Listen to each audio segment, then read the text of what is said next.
Pemirsa, rektor dan mantan rektor Universitas Udayana masuk daftar cekal dalam perkara tindak pidana korupsi sumbangan pengembangan institusi SPI Universitas Udayana.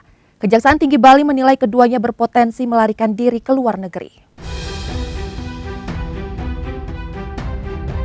Rektor Universitas Udayana, Profesor INGA yang berstatus tersangka dan mantan Rektor UNUD AARS yang masih berstatus saksi masuk dalam daftar cekal perkara tindak pidana korupsi sumbangan pengembangan institusi SPI Universitas Udayana.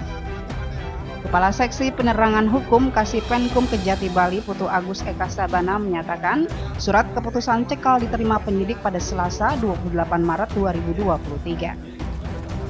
Keduanya dicekal dalam perkara dugaan tindak pidana korupsi dana sumbangan pengembangan institusi SPI Mahasiswa Baru Seleksi Jalur Mandiri Universitas Udayana tahun 2018-2022. Pencekalan ditujukan agar yang bersangkutan tak bisa bepergian ke luar negeri guna memudahkan proses pemeriksaan. Dalam kasus ini, Kejati Bali telah mencekal 5 orang untuk tidak bepergian ke luar negeri, di antaranya 3 tersangka IKB, IMY, NPS yang terlibat dalam kepanitiaan penerimaan mahasiswa baru Seleksi Jalur Mandiri Universitas Udayana, serta Rektor Profesor INGA dan mantan Rektor AARS.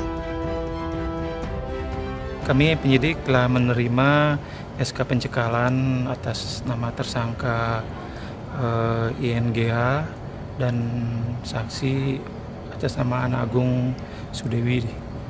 Jadi diterima kemarin di penyidik.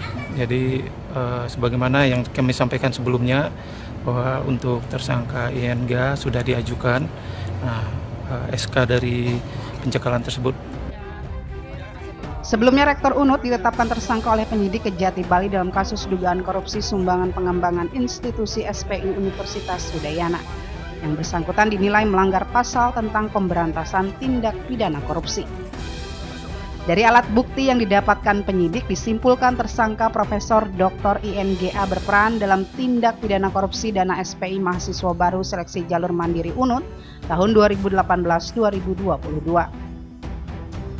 Dalam kasus ini diindikasi terjadi kerugian negara sebesar 105 miliar rupiah, 3,9 miliar rupiah dan 334,5 miliar rupiah.